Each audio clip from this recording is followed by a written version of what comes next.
Mark Lucas for nstuffmusic.com. Well, today we have a video called, or at least what I'm calling it, The Rig.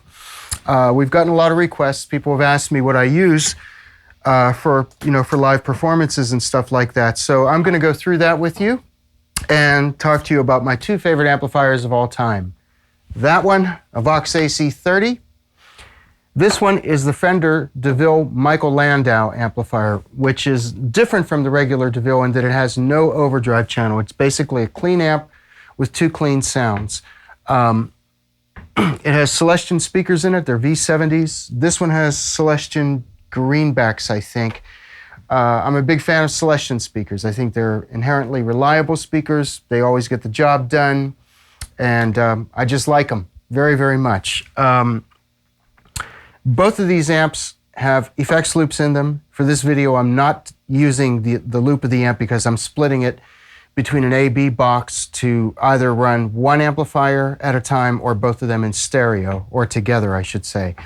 Yeah, I really like the AC30 and the Fender Deville amps. They're perfect amps. They sit in both of them really sit in a mix very, very nicely, and they certainly have more than enough power. So that's that. On to the board. My board was wired by Dave Lewis of nstuffmusic.com. Dave is an absolute master of how to properly wire a pedal board. To start with, all the cable used on the board is Mogami cable with Switchcraft plugs, indestructible. The power supply is the Voodoo Labs Pedal Power 2, which is also another one of those never break down units. Where do we start? We start with the tuner. From the tuner, we go to a wah pedal. The tuner is a Korg or a TC Electronic Polytune. The wah pedal is a Dunlop 95Q, I believe. From there, we go to one of two different overdrive boxes, a full drive 2 MOSFET from Full Tone or a Full Tone OCD. I've used the full drive 2 since 2008. Can't say enough about it. I'm a big, big fan of Full Tone equipment. Once again, it's an industry standard. They've never failed. I love how they sound. And particularly with the full drive, there's a lot of different sounds you could get from it. Like, let me just, so here's through the Fender amp. So if you wanted more like I guess you could say, for lack of a better term, like a tube screamer type sound off the full drive, so.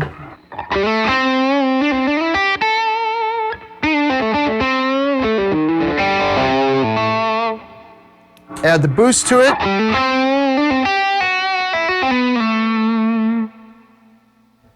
The flat mids in the MOSFET is a nice sound also. Almost more Marshall-y. And then the thing called Comp Cut, which I think is a great thing. It's sort of like a clean boost, but not all the way clean.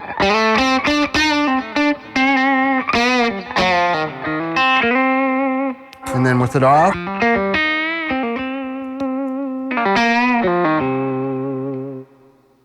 The other pedal, the OCD, is fastly becoming one of my favorite overdrive boxes of all time. I've just been using this for about 2 or 3 months now, but once again, great pedal. And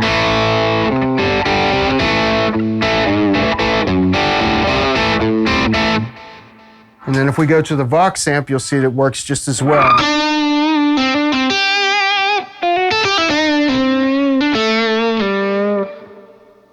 Through the Vox, it's a little bit more silkier, largely due to the fact that the AC30 uses an EL84 power tube, which is just sort of like a silkier type of sound as opposed to a 6L6 that's on this thing here.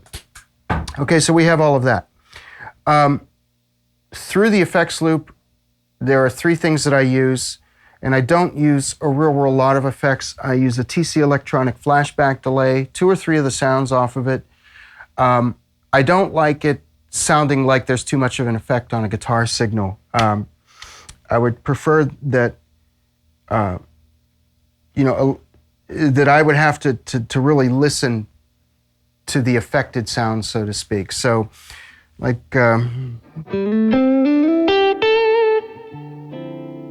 just something subtle, you know, and even through the Fender.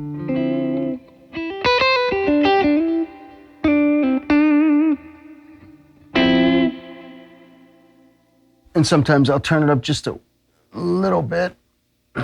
I also use a John Suhr Jackrabbit trem pedal, which I think is, well, I shouldn't say the best, but it's my favorite trem pedal.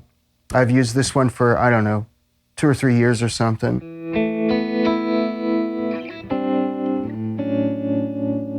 And then also through the Vox. And then through both of them.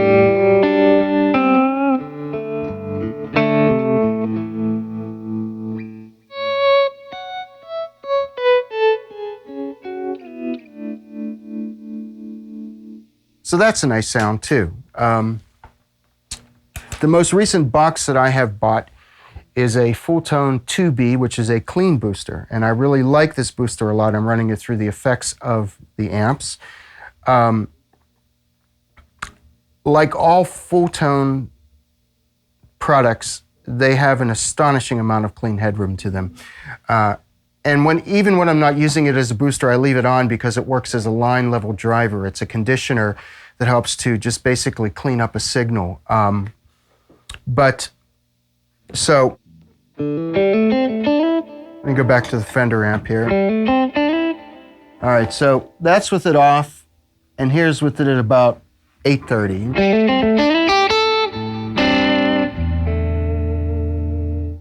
And then there's a dynamics knob that if you would turn that all the way over, you get this sort of nice sag.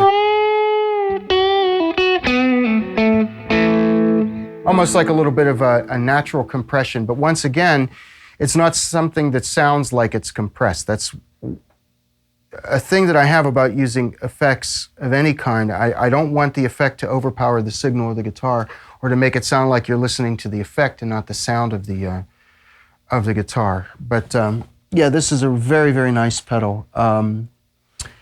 Last but not least, we come to our venerable Boss FV500 volume pedal, another indestructible piece of equipment. Works like a charm. Yeah, it's a great, great pedal. So basically, that's the stuff I use. And as far as guitars go, lately, I play this one a lot. This is a Gibson VOS SG, a 61 model, I believe, from their custom shop, which I really like. I can get all kinds of sounds from that. And then I have 2 John Suhr guitars that I use, and I'm going to bring one of those over right now. So, okay, so here we are back with the John Suhr Antique Classic. This particular Suhr guitar was a prototype that was built before the Antique Classics went into production. So it's a little different in that the body is swamp ash, the neck and the fretboard are roasted maple, and the frets are big jumbo stainless steel frets. Hipshot tuners, the Goto 510 2-point bridge with the bent stainless saddles, which I really like on this guitar. I was using a Graphtec, but I didn't like how it sounded. It felt a little stiff to me, so I went back to using the original bent steel saddles. The pickups that came in this guitar were 2 Michael Landau pickups that John Suhr designed, and as much as I liked how they sounded, I am not a fan, how would I put this diplomatically, of single coil noise on a gig or on a session. It literally drives me nuts. I can't concentrate correctly. That being said, there are people who really like vintage sounding pickups. It's not that I don't like them. I do like how they sound. I just don't like the noise. And I'm willing to make the trade-off of noiseless and sacrifice a little bit of tone as opposed to have all of the tone and all of the noise. So this pickup is a Seymour Duncan Classic stack. It's one of my favorite stacked single coil hum canceling pickups. Beautiful sounding pickup. Works nice through the Vox.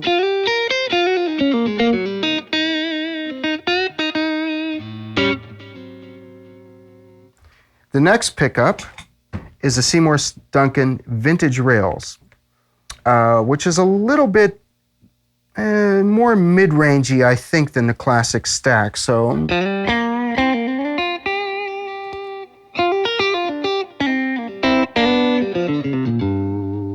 splits nicely, both of them together, whether through the Fender or the Vox.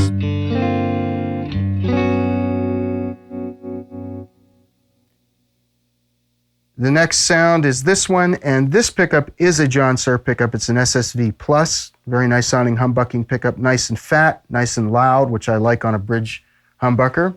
So here's both of those together.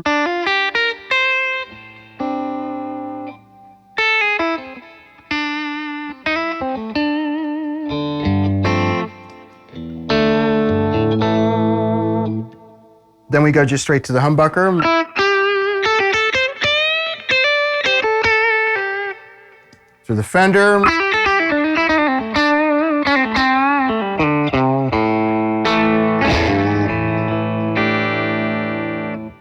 Or both of them.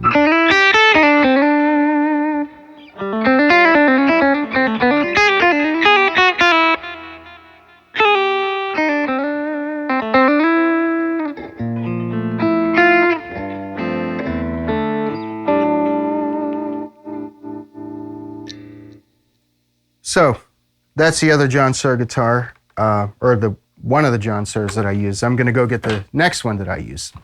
Okay, so this is the second John Suhr guitar that I use. I bought this one about a year after I bought the Antique Classic, and this is called the Modern Satin. This is a great instrument. It is extremely light. I think it's 6.6 pounds. John calls it the ultimate shred machine, and I would have to agree with him, although I'm not really a shredder. It's a very comfortable instrument to play. The neck is a lot thinner than the Antique Classic. The Antique Classic is a big 50s, fat 50s type of neck. But what I like about this guitar is that it's 24 frets, and I like a 24 fret instrument, and it's a John Suhr, so what can I say? These are all of John's pickups. That's a Michael Landau. I think this is an SSV, and this might be an SSH, if I'm not mistaken. All wired to a 5-way switch, so our neck, and then both of them, and then just the middle pickup, and then the fourth, and then the fifth. This particular guitar overdrives like a beast. If we were to use like the OCD,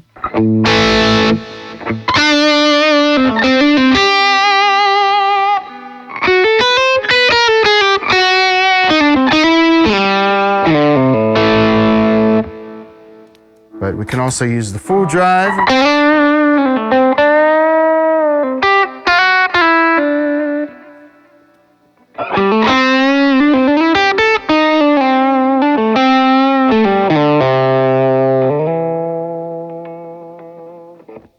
Yeah, really wonderful guitar. It's made of African mahogany, as is the back of the neck.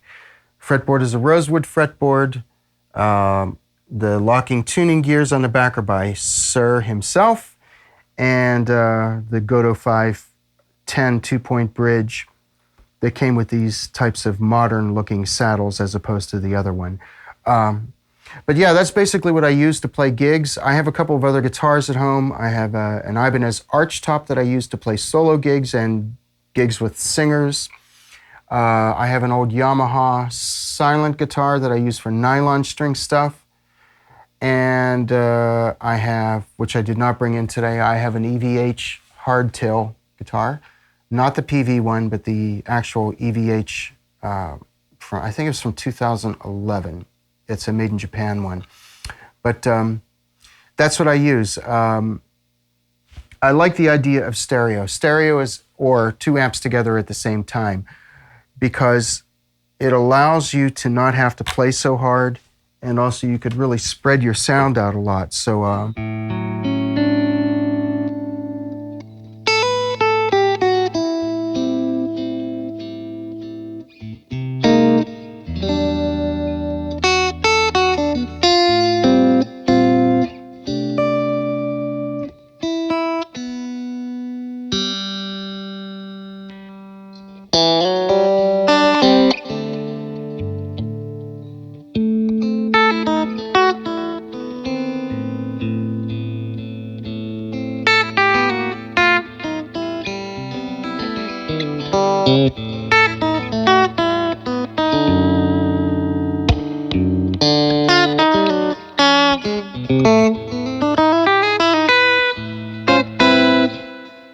Yeah, it's a wonderful sound. So if I don't go stereo, I use one of those two amplifiers. So I hope that answers all of your questions. If you have any more questions, you're welcome to email the store. And if there's anything I can answer for anyone, I'd be happy to do so. But that's my rig. I also have 2 solo CDs out. Solo meaning no rhythm section except me. So the last one I did was called Solos, and that was done on an archtop guitar. The one before that is called Myth and Feeling, and that was done on a nylon string guitar. And it's just me. There's nobody else except me. So, and most of them were second takes, I think. So if you're interested in those, just call the store and we can get them to you. So thank you so much. Very much appreciated. Mark Lucas for And Stuff Music. Bye-bye now.